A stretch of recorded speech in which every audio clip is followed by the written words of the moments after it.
Bonjour et bienvenue dans cette vidéo sur votre année personnelle. Je m'appelle Nicole.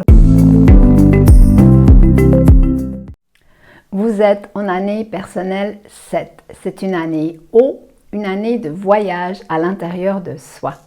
Elle est tournée vers la quête de vérité et de sagesse intérieure. C'est une année placée sous le signe de l'introspection, des questionnements par rapport à qui vous voulez vraiment être, après une année personnelle 6, lourde et dense en termes d'obligations et de vie familiale. Vous entrez maintenant dans le dernier tiers du cycle de 9 ans. C'est le temps de commencer à faire le bilan à tous les niveaux. Alors, cette première année, elle est propice au bilan intérieur, à une prise de conscience et à une remise en cause fondamentale de votre être intérieur. C'est maintenant le moment d'aller au plus profond de vous-même, de plonger à l'intérieur de vous pour mieux vous connaître, pour chercher le sens de votre vie, pour découvrir les vérités cachées de la vie et pour vous intéresser à de nouvelles choses. Ceci vous permettra d'ouvrir votre conscience et de vous positionner par rapport à la spiritualité, et ceci quelle que soit votre définition de la spiritualité. C'est donc une phase idéale pour faire une retraite ou un voyage, pour vous perfectionner, pour vous remettre aux études, pour vous aligner à votre mission de vie, pour méditer et pour lâcher prise à ce qui n'a plus de sens pour vous. Donc c'est renouer à l'essence de qui vous êtes. Alors, même si vous avez l'impression d'être seul et que vos émotions elles sont mises à rude épreuve, profitez vraiment de cette pause pour faire le bilan sur votre cheminement intérieur et donc pour réfléchir aux changements que vous désirez apporter pour votre croissance personnelle.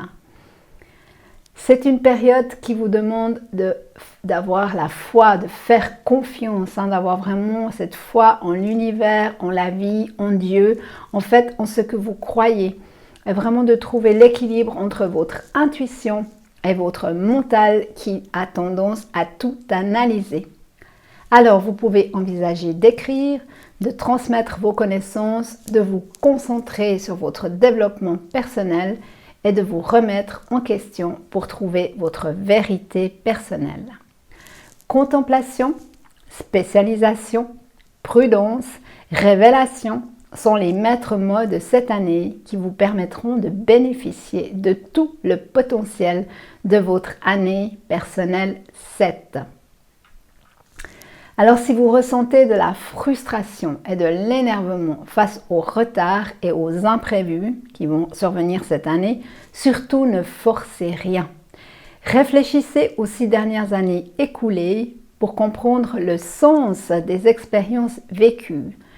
Vous êtes alors à même de rectifier la barre en prenant conscience des erreurs à corriger.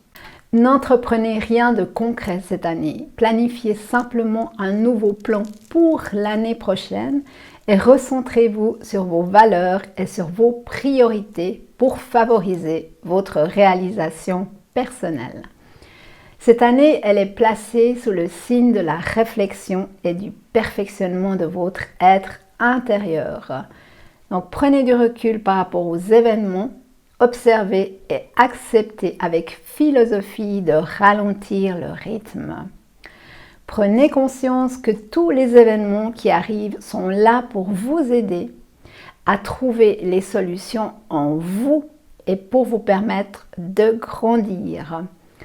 Prenez soin de votre santé et accordez-vous du temps dans la nature pour recharger votre énergie. Alors si vous avez une chose à retenir de votre année personnelle 7, c'est qu'elle demande de travailler sur vous, de trouver votre paix intérieure, de réévaluer vos objectifs, vos croyances, vos comportements et d'accepter de vous transformer intérieurement pour aborder les 2 dernières années de ce cycle de 9 ans avec clarté et perspicacité. Le mantra pour votre année personnelle 7, c'est « tout ce qui est essentiel à mon évolution m'est clairement révélé. Je tiens cependant à ce que vous gardiez à l'esprit que votre année personnelle, elle va être grandement influencée par vos transits personnels, par l'objectif de votre année, par l'interaction entre vos cycles individuels et les cycles collectifs et par le changement des énergies qui ont lieu à la date de votre anniversaire. Il y a donc beaucoup d'éléments qui différencie votre année personnelle de celle d'une autre personne qui serait dans la même année que vous. Maintenant, si vous avez envie d'aller plus loin, si vous voulez en savoir davantage sur les 12 mois à venir, si vous voulez connaître vos vibrations énergétiques personnelles pour planifier les 12 mois et aller dans le sens de vos énergies personnelles, donc en ayant la certitude de prendre la bonne direction et de poser les bonnes actions au bon moment, eh bien, nous pouvons le faire ensemble. Donc, si vous voulez découvrir votre avenir numérologique dans les 12 mois à venir, et ceci quelle que soit la date de réalisation de votre thème, eh bien, vous pouvez cliquer sur le lien qui se trouve sous la vidéo. Voilà, nous sommes arrivés à la fin de la présentation de votre année personnelle. Je vous remercie de m'avoir écouté et je vous souhaite la meilleure des années.